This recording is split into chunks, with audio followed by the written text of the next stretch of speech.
Welcome है आप लोगों को। तो आज हम पढ़ेंगे मैकेनिज्म ऑफ ब्रीदिंग। तो स्टार्ट करते हैं। ब्रीदिंग के अंदर हमारे पास दो स्टेजेस होती हैं। इंस्पिरेशन, जिसमें हम नॉर्मली इनहेल कर रहे हैं, ठीक है, यानी कि एटमॉस्फेयर में जो ऑक्सीजन है उसको हम अंदर लेंगे, सिंपल। एक्सपेंशन का मतलब अब जो CO2 आपकी बॉडी के अंदर जो बनी है उसको हम बाहर रिलीज आउट करवाएंगे, इसको बोलेंगे एक्सप्रेशन, ठीक है।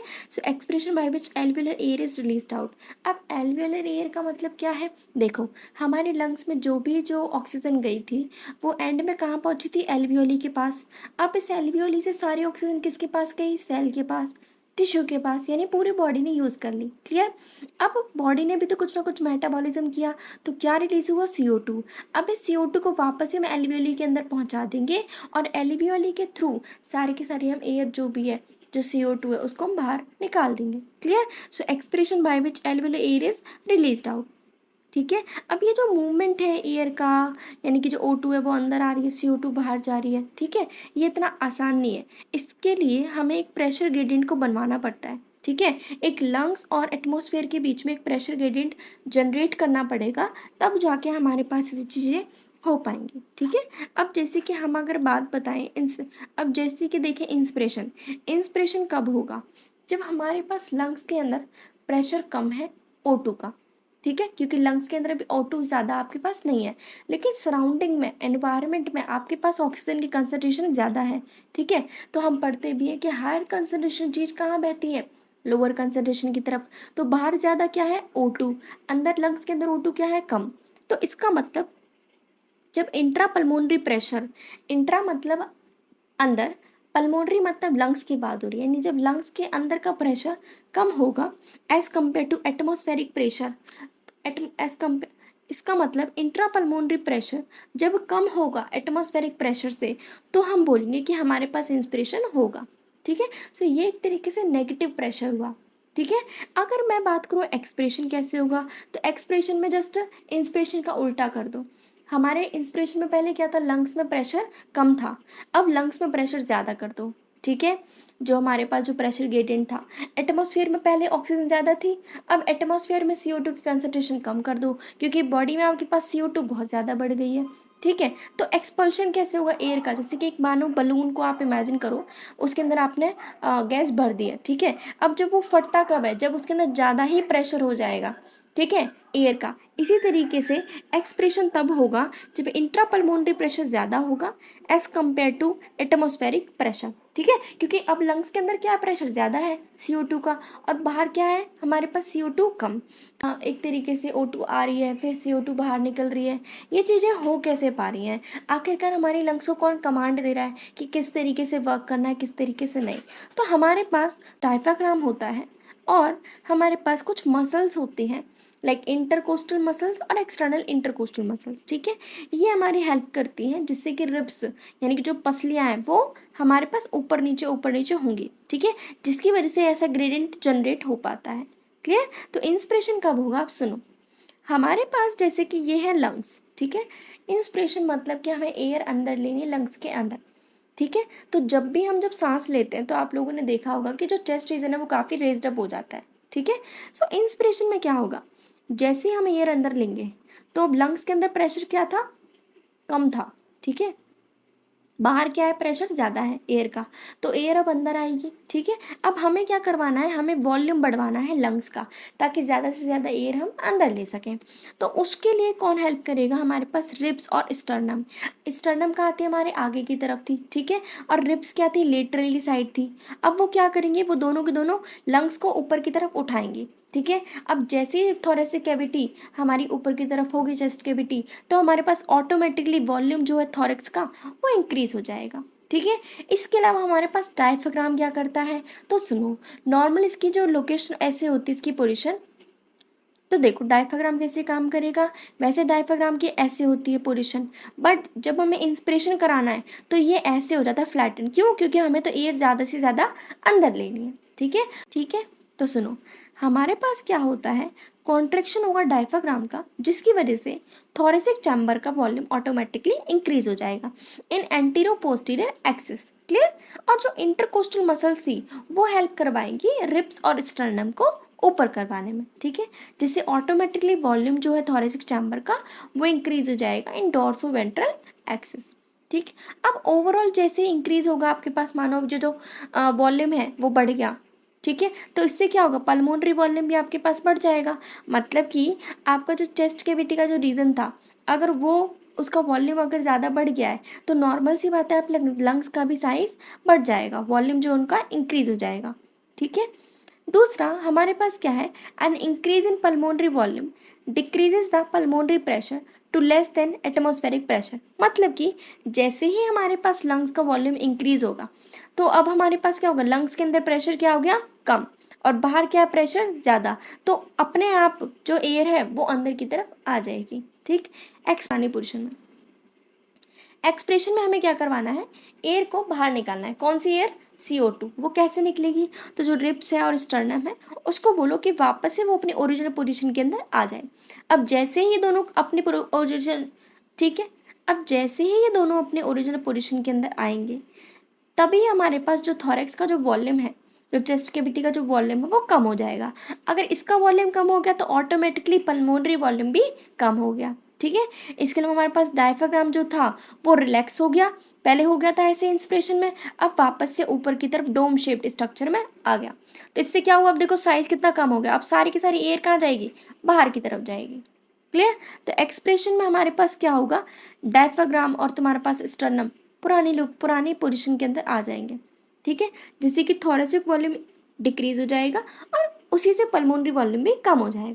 ठीक, इसके अलावा हमारे पास कुछ एक्स्ट्रा एबिलिटी है ताकि हम एक्स्ट्रा एक तरीके से इंस्पिरेशन या एक्सप्रेशन कर पाएँ।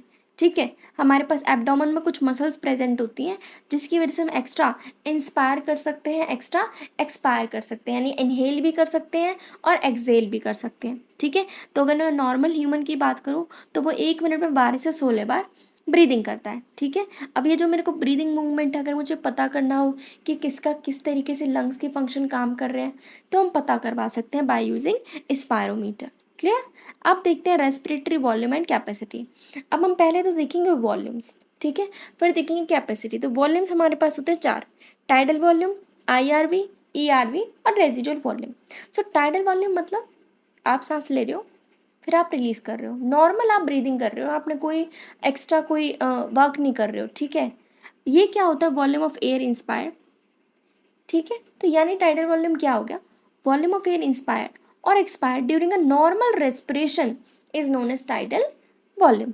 ठीक है, कितना लेते हैं हम, आधा लीटर, 500 मिलीलीटर एक बार में सांस लेंगे, और अगर मैं 1 मिनट का लगाऊं तो 12 को मल्टीप्लाई कर दो 5 से, क्योंकि 12 से 16 बार सांस ले रहे थे तो कितना आ गया, 6000 पर मिनट। ठीक है, और अगर कोई 16 टाइम्स ब्रीदिंग कर रहा है 1 मिनट में तो 16 को मल्टीप्लाई कर दो 5 से, कितना आ गया, 8000 मिलीलीटर ऑफ एयर पर मिनट। ठीक, IRV यानी कि इंस्पिरेटरी रिजर्व वॉल्यूम। इंस्पिरेटरी का मतलब नॉर्मल हम इंस्पायर कर रहे हैं, रिजर्व मतलब जो कि हम यूज़ कर सकते हैं, जो कि रिजर्व है। तो सुनो, जब हम जानबूझकर खींच के सांस लेते हैं, ज़्यादा ही आप इनहेल कर रहे हो, फोर्सिबल इंस्पिरेशन कर रहे हो, उसको बोलते हैं IRV। ठीक है, so a person can expire by forcible inspiration is known as IRV। ठीक है, अब जब हम सांस लेते हैं हम कितने ज़्यादा सांस ले सकते हैं ना, तो वो होगा 2500 मिलीलीटर से 3000 मिलीलीटर तक। क्लियर, ERV, अब इसमें क्या होता है, जब आप जानबूझकर एक्सेल कर रहे हो, वो भी फोर्सिबल एक्सपिरेशन कर रहे हो, उसको बोल देते हैं ERV।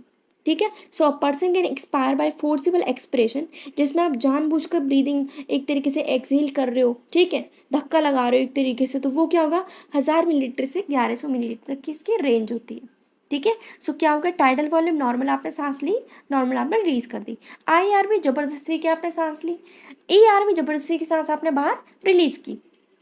क्लियर, अब है रेजिडुअल वॉल्यूम। रेजिडुअल का मतलब होता है जो चीज़ बच गई। ठीक है, सो ऐसी कुछ एयर होती है हमारे पास लंग्स के अंदर जो हमेशा ही प्रेजेंट होती है, वो हमेशा रिजर्व रहेगी, उसको कोई नहीं छीनने वाला हम लोगों से। ठीक है, तो ऐसी एयर जो कि हमेशा लंग्स के अंदर प्रेजेंट होगी, ठीक है, उसको यहाँ तक कि अगर मैं जानबूझकर अगर मैं एयर बाहर भी रिलीज कर रही हूँ ना बॉडी से, तो भी वो बच रही है, तब भी वो बाहर रिलीज नहीं हो रही। इसका मतलब जो चीज़ हमेशा रह गई लंग्स के अंदर उसको क्या बोलेंगे, रेजिडुअल वॉल्यूम। ये कितने हो सकते हैं, 1100 से 1200 मिलीलीटर। ठीक है। अब ये मैंने जितने आपको जो वॉल्यूम बताए, नंबर 1 टाइडल वॉल्यूम था, नॉर्मल आपने सांस ली देन रिलीज कर दी।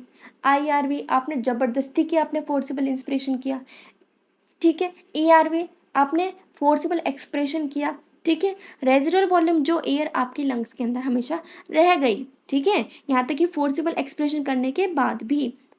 अब इनको ही जोड़ तोड़ के हम कुछ कैपेसिटीज़ के बारे में बात करेंगे, ठीक है। सो नंबर 1 है इंस्पिरेटरी कैपेसिटी।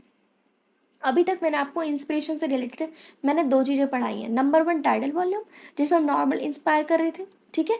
फिर था IRV इंस्पिरेटरी रिजर्व वॉल्यूम, ठीक है। सो इंस्पिरेटरी कैपेसिटी यानी कितनी आपकी कैपेसिटी है कि आप कितने इंस्पायर कर सकते हो। तो एक तो थी नॉर्मल वाली, भाई मैं नॉर्मल इंस्पायर कर सकती हूँ। एक तो फोर्सिबल इंस्पिरेशन, तो इसमें आप टाइडल वॉल्यूम प्लस IRV को जोड़ दो, ठीक है। So total volume of air a person can inspire after a normal expression. जैसे ही आपने सांस बाहर रिलीज कर दी, उसके बाद आप और कितनी ले पा रहे हो उसको हम क्या बोलेंगे, इंस्पिरेटरी कैपेसिटी, ठीक है। जैसे कि मानो हम सांस ले रहे हैं, नॉर्मल ब्रीदिंग कर रहे हैं, ठीक है। उसके बाद अगर मन किया अचानक से जोर से सांस खींच ली, सिंपल, वो क्या होगा, इंस्पिरेटरी कैपेसिटी। तो ये क्या होगा, TV plus IRV। Next expiratory capacity, आपकी कितनी कैपेसिटी है कि आप कितना एक्सपायर कर सकते हो। अभी हमने कहाँ कहाँ पढ़ा था, एक तो था टाइडल वॉल्यूम में, नॉर्मल आपने एक्सपायर किया, ठीक है, नॉर्मल ब्रीदिंग कर रहे थे। एक था ERV, आपने ज़बरदस्ती की सांस बाहर निकाली, तो हमारे पास ये होता है EC, यानी कि tidal volume plus ERV is known as expiratory capacity, ठीक है। So volume of air a person can expire after a normal inspiration. सांस लेने के बाद आप और कितनी सांस एक्स्ट्रा ले सकते हो उसको आप बोलोगे एक्सपिरेटरी कैपेसिटी। तो याद रखना हमारे पास IC और EC में टाइडल वॉल्यूम सेम रहेगा और IRV ERV आप लोग जोड़ दोगे। अगर इंस्पिरेटरी पूछा है तो टाइडल वॉल्यूम तो कॉमन है, साथ में क्या जोड़ दोगे, IRV इंस्पिरेटरी रिजर्व वॉल्यूम। और अगर एक्सपिरेटरी कैपेसिटी पूछा है तो उसके अंदर आप टाइडल वॉल्यूम तो कॉमन था ही, उसके अंदर भी इसके अंदर भी, तो साथ में क्या जोड़ोगे, ERV। क्लियर। अब फिर रेजिडुअल कैपेसिटी, इसमें क्या आता है, ERV प्लस रेजिडुअल वॉल्यूम। मतलब ऐसी ऐसी कैपेसिटी यानी ऐसी वॉल्यूम एयर की जो कि आपकी बॉडी में हमेशा ही प्रेजेंट है, उसको बोलेंगे फंक्शनल रेजिडुअल कैपेसिटी, ठीक है। वो फंक्शन कर रही है आपकी बॉडी में रह के। तो एक कौन था जो हमेशा बच गई थी, रेजिडुअल वॉल्यूम। दूसरा ERV क्यों, क्योंकि आपने भले ही फोर्सिबल एक्सप्रेशन किया, चाहे आपने कितनी ही सांस बाहर रिलीज की हो, फिर भी जब आप नेक्स्ट टाइम जब इंस्पायर करोगे आप उतनी ही वापस से बॉडी के अंदर इंस्पायर कर लोगे, ठीक है। तो ERV प्लस रेजिडुअल वॉल्यूम जो कि फंक्शनल रेजिडुअल कैपेसिटी होता है। क्लियर।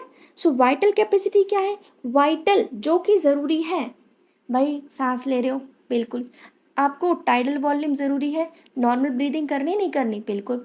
IRV अचानक से आपको पानी के अंदर किसी ने डुबो दिया, बाहर आके जोर के आप सांस लोगे, IRV भी ज़रूरी है।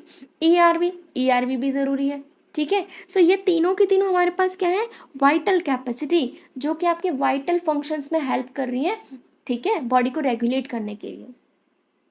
So the maximum volume of air a person can breathe in after a forced expiration is known as vital capacity. Clear? Total lung capacity, अब जितनी भी मैंने आपको वॉल्यूम्स पढ़ाई सब कुछ जोड़ दो। जैसे कि मानो ये आपका लंग्स है, ठीक है, टाइडल वॉल्यूम पढ़ाई, फिर IRV, फिर ERV, फिर क्या था एंड में, रेजिडुअल वॉल्यूम।